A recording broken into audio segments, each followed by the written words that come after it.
안녕하세요. 작가와 문학에 대해 소개하는 써니주입니다. 유익하시다면 구독과 좋아요 눌러주세요. 오늘의 문학은 배따라기입니다. 좋은 날씨였습니다. 난 잠시도 멎지 않고 푸른 물을 황해로 부어내리는 대동강을 향한 모란봉 기슭 새파랗게 돋아나는 풀 위에 뒹굴고 있었습니다. 3월 삼진날, 대동강의 첫 뱃놀이를 하는 날이었습니다. 아름다운 봄 경치에 이렇게 마음껏 봄의 속삭임을 들을 때는 언제나 유토피아를 생각하지 않을 수 없습니다. 어디선가 배따라기 노랫소리가 들립니다. 강변에 나왔다가 나를 보더니만 혼비백산하여 꿈인지 생시인지 생시인지 꿈인지 와르륵 달려들어 섬섬옥수로 붙여잡고 호천만극하는 말이 하늘로서 떨어지며 땅으로서 솟아났다. 바람결에 묻어오고 구름길에 쌓여왔나.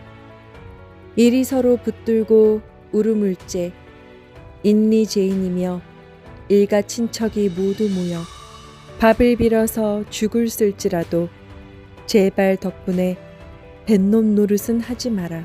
에이야 어그여지야. 나는 배따라기를 부른 노형의 이야기를 들어봅니다. 19년 전 영유고을에서 20리 떨어져 있는 조그만 어촌에 두 형제가 부유하게 살고 있었습니다. 그에게는 보기 드물게 곱게 생긴 아내가 있었습니다. 그의 아내는 품행이 나쁘진 않았지만 천진스럽고 쾌활한 성격으로 아무에게나 말도 잘하고 애교도 잘 부렸습니다. 그의 동생은 늠름한 위엄이 있고 얼굴도 하얘서 가끔씩 아내가 동생에게 잘해줄 때는 그는 질투를 했습니다. 5월 초승부터 영유고을 출입이 잦던 그의 동생은 금은께부터 고을서 며칠씩 묵고 오는 일이 많았습니다. 고을에 첩을 두었다는 소문이 퍼지고 아내는 그의 동생이 고을에 가는 것을 정말 싫어했습니다. 아내는 동생의 처에게까지 가서 왜 못 가게 하지 않느냐고 싸우기까지 했습니다.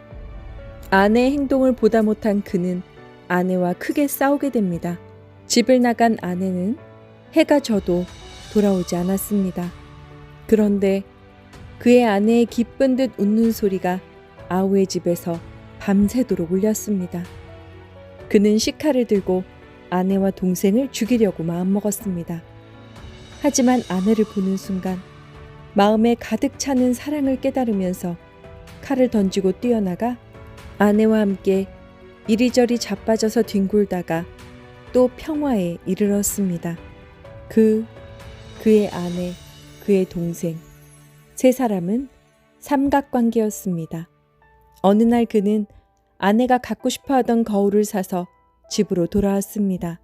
방문을 열었더니 방 가운데는 떡상이 있고 그의 아우는 수건이 벗겨져서 목 뒤로 늘어지고 저고리의 고름이 모두 풀어져서 한편 모퉁이에 서 있고 아내도 머리가 모두 뒤로 늘어지고 치마가 배꼽 아래 늘어지도록 되어 있었으며 그의 아내와 아우는 그를 보고 어찌할 바를 몰라 꼼짝도 안 하고 있었습니다.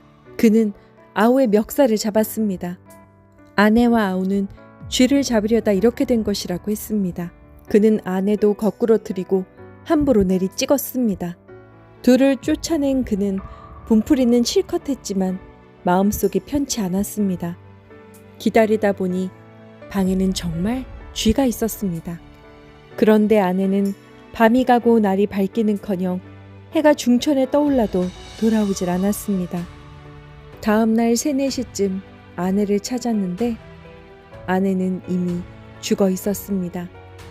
아내의 장사를 지낸 이튿날부터 아우는 마을에서 사라졌습니다. 그는 뱃사람이 되어 적으나마 아내를 삼킨 바다와 늘 접근하며 가는 곳마다 아우의 소식을 알아보려고 배를 얻어 타고 물길을 나섰습니다. 10년쯤 지났을까? 배가 파선을 해서 겨우 살아 정신을 차린 밤이었습니다.